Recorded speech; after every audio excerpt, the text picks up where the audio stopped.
If you are new to my page, let me introduce myself. My name is Diana Gintu, and I am a self-care expert. I've been working with busy women for almost 2 decades and helping them, empowering them to put themselves first, okay?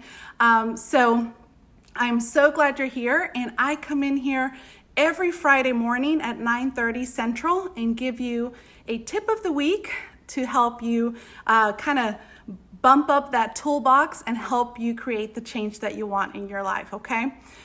So, hi everyone, thanks for joining. So today we're gonna be talking about self-sabotage, okay? So I know that I wanna know who here self-sabotage. Give me a thumbs up or a heart or something if you find yourself self-sabotaging your progress towards your goals. I know there's a little bit of the delay. And even if you're watching this on the replay, I want to make sure that we're having this conversation about self-sabotage. I want to know that I'm providing value. So let me know. Great. I'm seeing some hearts, some hands up. Great. Okay. So what is self-sabotage? Let's kind of level set and get all in the same page. Self-sabotage is when you engage in behaviors that keep you from reaching your goals. That's it. It is simple, right? When we engage in behaviors that are interfering with our goals, that is when we engage in self-sabotage, okay? Now, here's the thing. If you are trying to lose weight, right? Self-sabotage looks like maybe the weekend comes and it's brunch and maybe I'll have a pancake, and then later you might have, dessert with the family. It's the weekend, let's celebrate. It's my birthday. I had a huge deal go on at work, whatever that is, right? But it sabotages your plan, okay? Another thing, let's say that you're trying to just work on personal development, right? Because maybe you are trying to just be kinder to yourself, and then you have a bad day or a long day, and you start to engage in that negative self-talk, okay? So again, we all have goals, and there's things that we engage, right? Behaviors that were keeping us from these goals. And the only way that we can end that self-sabotage is to really address those 3 things that I'm going to talk to you guys about. Okay, so I have 3 ways that you can stop that self-sabotage, okay? The first one is to accept your behavior.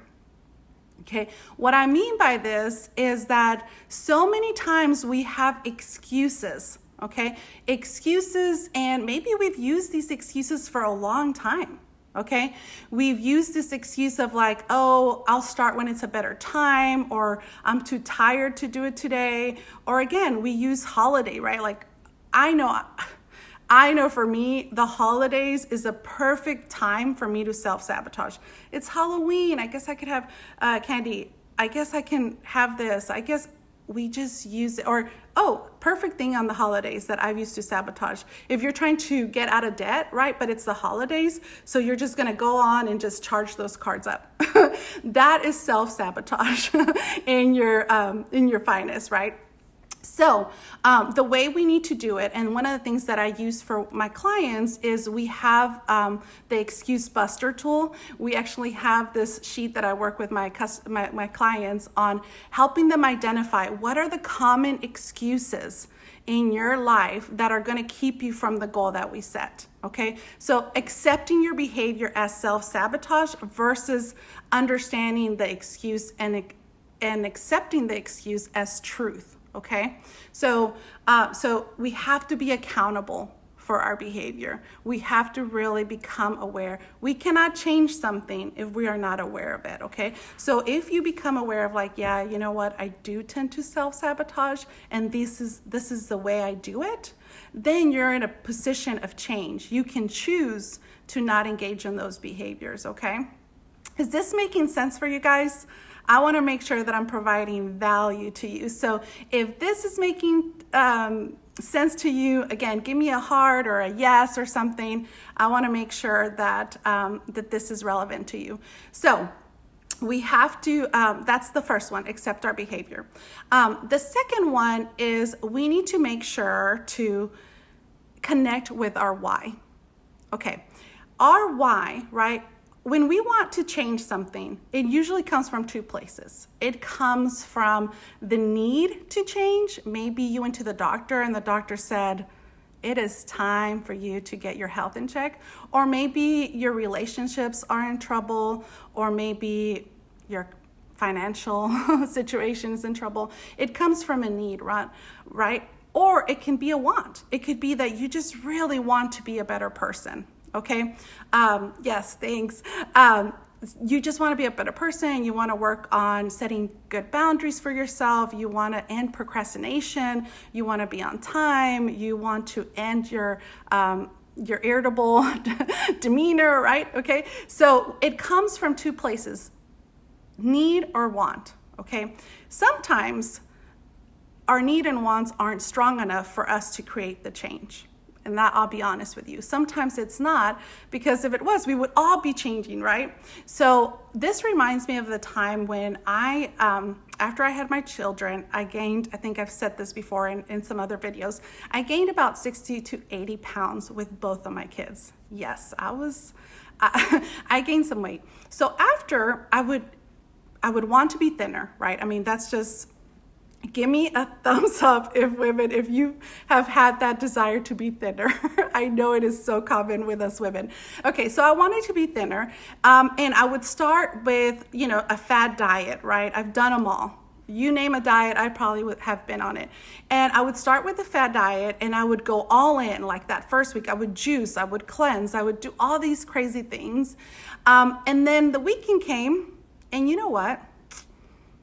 Being thin was not that important when we could have nachos or pizza or anything. Oh, I'm seeing some thumbs up. Yes.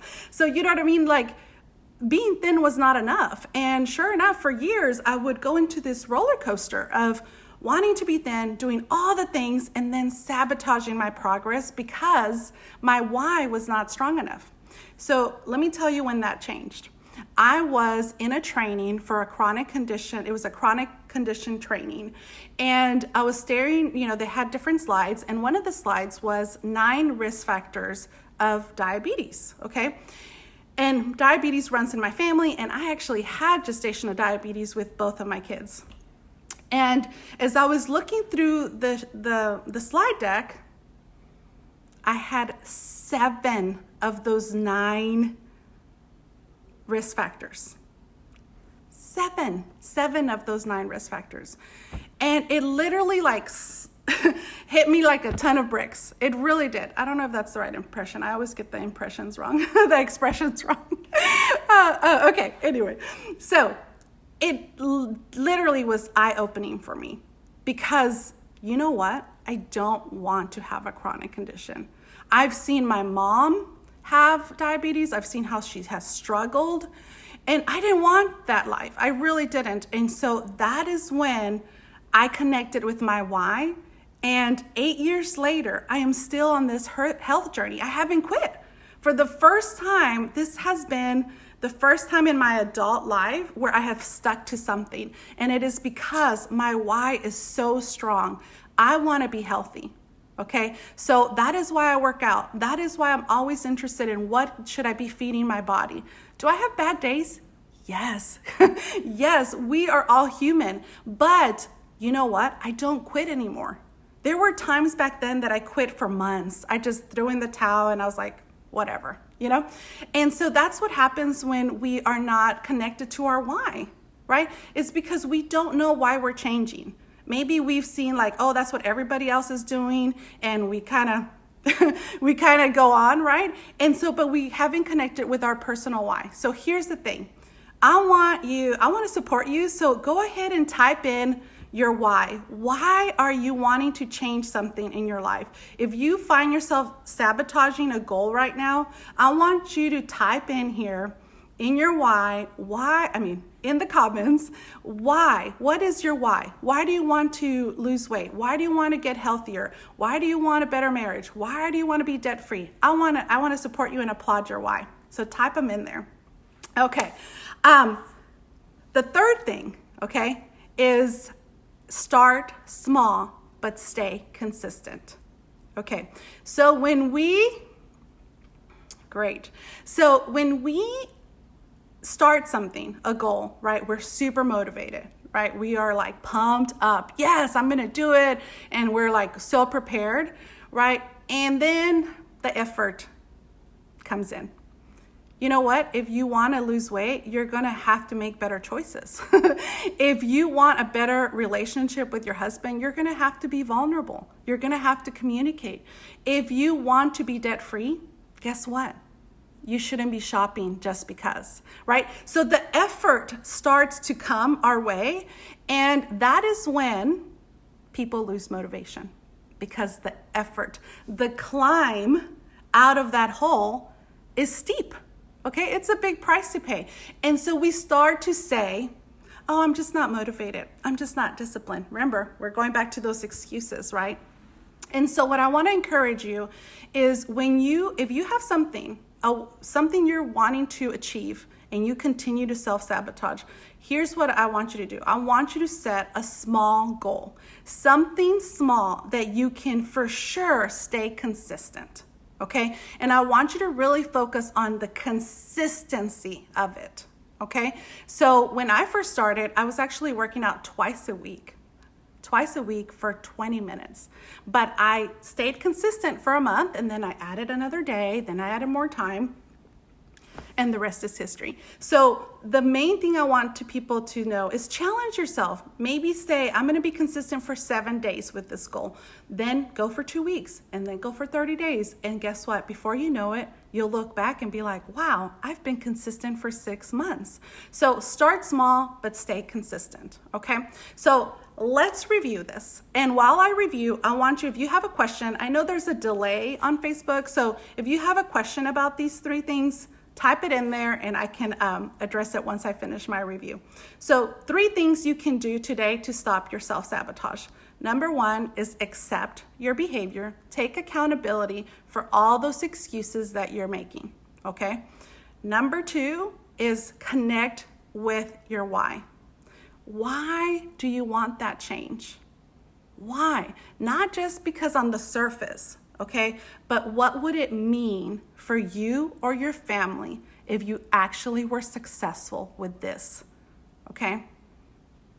And number 3 is start small, but focus on consistency. Really focus on the consistency of what you're doing so that you can reach that goal, okay? So those 3 things, I hope those were helpful. I trust that they are.